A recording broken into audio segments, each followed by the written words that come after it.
The West Virginia Mountaineer basketball program officially kicked off the Ross Hodge era with a scrimmage game, an exhibition game in Morgantown inside the Hope Coliseum against Wheeling, a Division II school out of the Mountain East Conference. We're going to talk about that. I'll give you my reaction after watching that event, that game, and we'll have that conversation right now.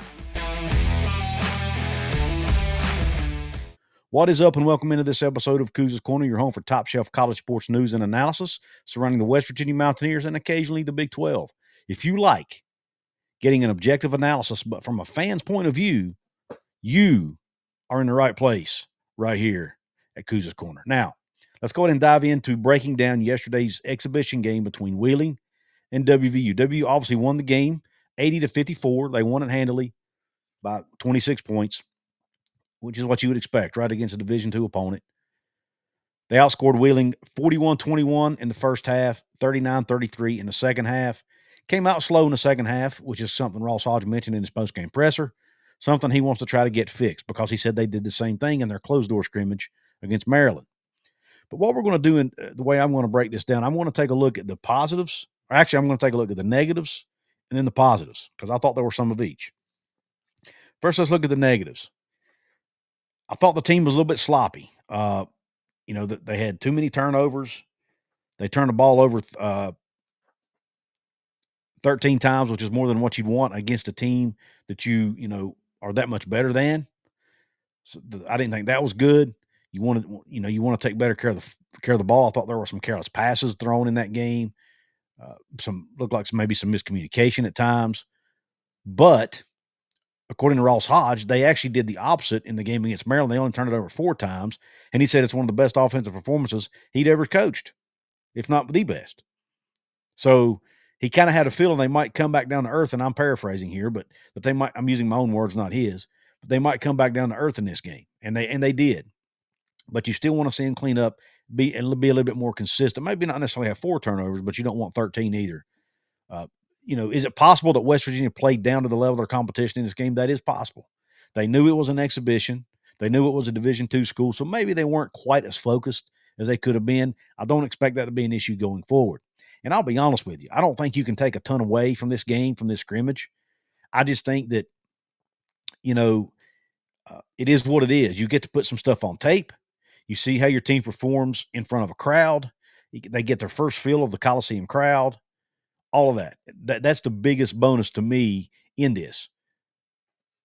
And they were pretty vanilla. It didn't look like they were doing anything unique or out of the ordinary on defense. It looked like they were just playing straight man for the most part.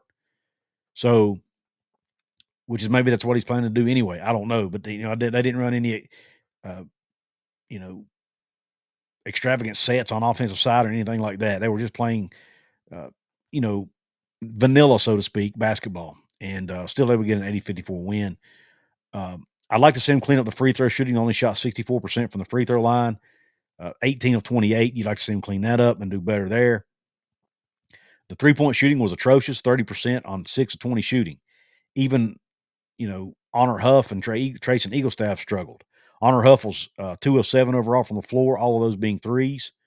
And then Treysen Eaglestaff was only 1 of 7 from 3.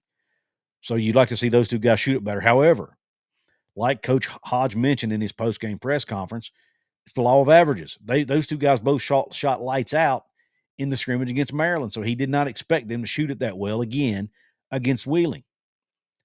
Now, I heard the announcers talk about your depth perception and all that. It's my understanding the game against Maryland was played in the Coliseum, so the depth perception should not have necessarily been an issue. But I'll tell you what could have changed it is the crowd. There was no crowd in the closed-door scrimmage. And when you put people in the seats, you put noise in there, it does change your depth perception a little bit, right? I remember playing basketball, obviously not at that level, but at the high school level. And, we went to play we used to play in our own gym, school gyms. We had to go play in an auditorium one time, more like a regular arena, similar to Morgantown, not just a smaller version of it. And it was completely different. The ceilings are a lot higher. You had more people in the stands. It changed the perception of everything. It sounded different. Everything looked different. They're going to get adjusted to that now. It's the first time these guys are playing together as a team in front of fans. I'm sure there were some nerves involved. All of that has to play a role here. And I think it did here. So I'm not too concerned about the sloppiness. It's expected. It's game one. It's an exhibition. It doesn't really matter. You still got to win, which is the main thing.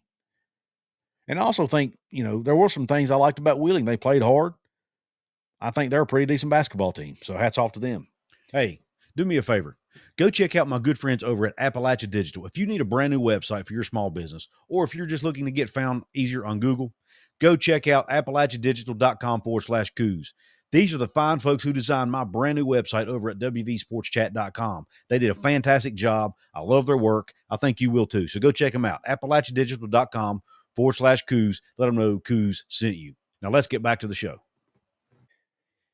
Those were really the things that I wanted to address that I thought were the negatives of the game. Now, when you look at the positives, there were some positives as well. Despite the poor shooting from outside, they were able to overcome that and had a 30-point advantage in points in the paint, 44-14. And that really was the difference in the game, especially with Harlan Obioha and Brenen Lorient, who had 19 points and 14 points, respectively, in the game. Obioha especially looked impressive. He's lost a ton of weight. He looked athletic for a big man. He's still 7 foot tall, still weighs 280 pounds. But they said he had dropped about 80 pounds or 70, whatever the number was. He's dropped a ton of weight. But to have a guy that big who can move as the way he was moving in that game is impressive. He kind of reminds me, to use a comparison, remember when Jimmy Bell played for West Virginia under Bob Huggins? He kind of reminds me of a Jimmy Bell type guy, but I think he's more athletic than Jimmy was. I think he has quicker feet than what Jimmy had.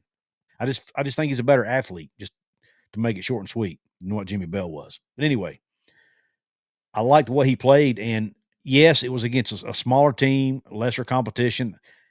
He probably won't dominate like that once they get into playing bigger teams, and especially in Big 12 play. But I do think it shows us that we have a presence in the middle with Obioha, and he does have the ability to play well down low, and he is a force down there that teams will have to focus on. They're not going to be able to focus all their attention on Honor Huff and Treysen Eaglestaff, because if you do that, then Harlan Obioha will hurt you down low. So you put that on tape now. Teams have that on tape, and they're going to be like, we got to watch this guy. He put in 19 on 8 of 9 shooting. Now, he was only 3 of 7 from the free throw line. He's got to improve that. But he also had 8 rebounds in the game. So if he can improve his free throw shooting, continue to improve his game, which, he should get better and better as the season goes on, I think he can be a force down there, and I'm really excited to see what he can do for this team and give them some more balance from a scoring perspective, and even somebody that can pass the ball well out of the post. I like the fact that they committed 13 turnovers, but they also forced 16 turnovers in the game. And they were able to get 21 points off of those turnovers. The defense, I thought, played pretty well for the most part. You only gave up 54 points. Yes, it was a D2 school. I get it, but still played pretty well. I felt like they did a pretty decent job for the most part of keeping their man in front of them. Now, they're, Huff and Eaglestaff, obvious that they're not defensive. They're not elite defenders, okay? But Hodge understands that, right? He understands, and he's going to probably try to coach around that somehow. But when those two guys are hitting three-pointers the way they're capable of, that will definitely offset their lack of defensive prowess, so to speak, on the other end of the court. But for the most part, as a team, I thought they played pretty good defense against Wheeling. I mentioned they found a way to get points, even without the outside shot falling. Lorient had 14 on 7 of 9 shooting, also had 3 rebounds. I mentioned Obioha. Jaden Forsyth came off the bench to get 9 points. DJ Thomas who looks like he could potentially be the backup center on this team, had 6 points off the bench. Chance Moore had 8 points. Now, Chance Moore is going to be suspended the first 5 games of the season, or not suspended, but he has to sit out due to some eligibility stuff. But when he comes back after his 5 games, he's going to be a huge piece of this basketball team. Maybe the first or second guy off the bench. We saw Amir Jenkins be the first guy, or one of the first guys off the bench in this game. The freshman point guard only had a point, but he made his presence felt, had 4 rebounds, was aggressive in trying to drive the ball to the rim. I liked his aggressiveness as a true freshman who could still be in high school right now, kind of announcing his presence. Didn't play great, made some mistakes early, but he's going to get better. He's a young guy, right? And the fact that Coach Hodge trusts him with the ball in his hands at this stage of his career says a lot about his ability. Okay. Eaglestaff only ended up with 3 points on the day. Honor Huff had 8 points on the day. Jasper Floyd, the point guard, had 8 points to go along with 3 rebounds and an assist. A bunch of guys got in the game. Morris Ugasuk got in the game. He played 17 minutes, had 3 rebounds to go along with 4 points. He's another player that's likely going to get a ton of minutes for this team. So overall, I really I'm still excited about the season. I'm excited about what's ahead. I do want to pump the brakes a little bit. We don't need to take too much away from this. It's a scrimmage against a D2 team. Let's wait and see how this team looks once they start playing teams that are more on their level, start playing more Power 4 competition. Then we'll see what they really have, okay? Don't want to jump to too many conclusions right now based on one scrimmage game against an inferior opponent, okay? But I want to hear what you think in the comments section. What were your takeaways from this scrimmage game by the basketball team? Is there a reason to be excited, or do you think we need to pump the brakes on the expectations right now? Let me know what you think in the comments. Want to let you know that I do have a new merch store where you can get this really nice Richardson trucker cap. There's a link. It's through Fourth Wall, a company called Fourth Wall. Thank them for partnering with me here on the channel. But you'll see a link in the description box. It's replacing my old merch store. I feel like the quality's better. The pricing point is better. I think you'll like what you see over there at Fourth Wall, especially with this great Richardson trucker hat. You can also get T-shirts and I will have other products to come. I'm still analyzing the quality of some of these other products, but I definitely like what I see in the hat, and their T-shirts are pretty nice too. So go check out the merch store and get yourself some pretty cool Couz's Corner merch at a really good price. I am in the process of trying to set up a special discount code for my club level VIP members where they can get an extra discount. Speaking of club level VIPs, or speaking of VIPs in general, I do want to remind you, you can become a VIP member, a paid member here on the channel, to get access to early content along with the merch discount and other perks.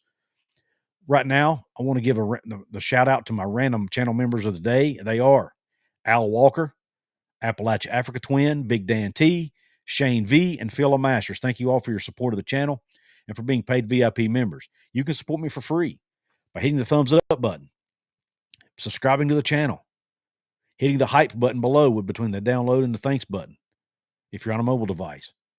Obviously, turn on your notifications. That helps too. Subscribe. I mentioned that, I think. All those are ways you can help me easily and for free right now before this video is even over. So please do that today. I really appreciate you tuning into this episode. Hope the rest of your day's top shelf. God bless you, and Q Country Roads.